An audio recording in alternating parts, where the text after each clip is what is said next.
All right, let's dive into something pretty special. We're going to be exploring a recently discovered fictional manuscript from one of the most challenging thinkers of the last century. And honestly, reading it feels like we're uncovering a final message. Like a last will and testament of ideas. Right from the very first line, we're not given a statement, but a question, a paradox. It immediately pulls you into this central mystery and kind of messes with your whole idea of what a beginning or an ending even is. And see, this is the context that just hangs over every single word. So we're not just reading a book, right? We're actually joining the author in this final, really urgent meditation on life, death, and the whole act of writing itself. The way this text is set up, it really frames our whole exploration as a journey. It's almost like we're peeking over the author's shoulder as they're grappling with these huge fundamental questions in real time. You know, the author suggests these are the kinds of questions you're not really supposed to ask yourself, as if even just asking them somehow speeds up the very end you're thinking about. It makes the philosophical incredibly personal, because these are the questions we're all a little afraid to face.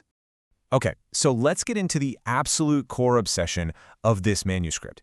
It's a concept the author calls Qui Reste, which, translates from French to what remains. Now, this is way more than just a simple dictionary definition. For the author, the remain is this big, poetic, expansive idea. Think of it like the trace that gets left behind, or the echo that hangs in the air after a sound is gone. It's the very essence of survival itself. And what's so fascinating is how the author makes this idea crystal clear by putting it up against what we think of as presence. So presence is the whole thing, it's complete, it's living, it's right now. But the remain, that's the fragment, the trace, the proof of something that was. It only exists in the after. And this leads to a really radical idea in the text. Writing isn't some record of someone's presence. It's the absolute proof of their absence. It has to exist because the author can't be there to speak to in person. You could say it's a structure built for survival, designed from the get-go to outlast its creator. So if writing is all about absence, and the author is never really truly present in their own text, then who exactly is this I that's doing the writing? And then the manuscript just drops this. It reveals the raw, personal reason for all these abstract ideas. The author is confronting their own mortality. Suddenly, illness makes this question of what remains not just a cool philosophical puzzle, but a deeply urgent personal crisis. So the text argues that this whole death of the author thing isn't about a physical event. It's structural. A piece of writing has to be able to function without its author from the very first word. It's like it has to be abandoned at birth so it can survive on its own, because structurally, the author is always already gone. I mean, this forces you to question everything you assume about reading. Who is it that's speaking to us from the page? Is it a person? Is it a ghost?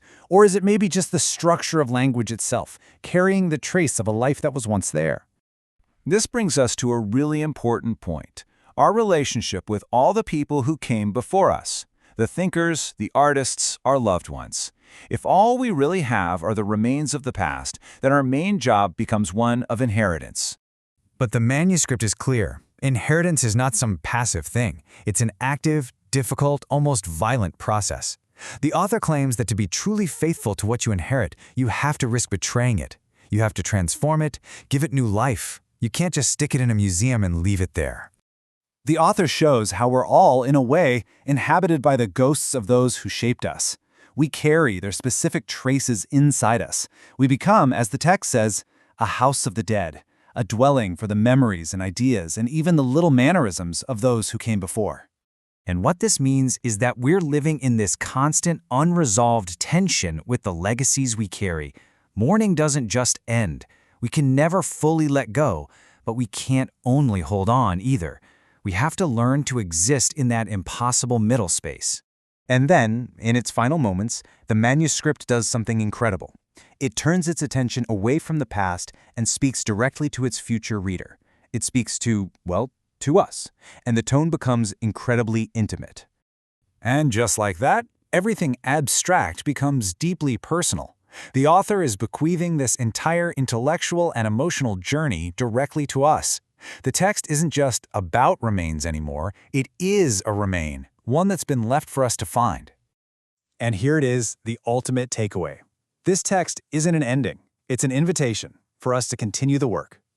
The responsibility of inheritance is passed on, and the future is left totally open. The manuscript ends by simply leaving its central, haunting question with us. It makes it our own. It doesn't give us an answer. It just passes the question on, leaving us to think about what will remain of us and what remains for us to do.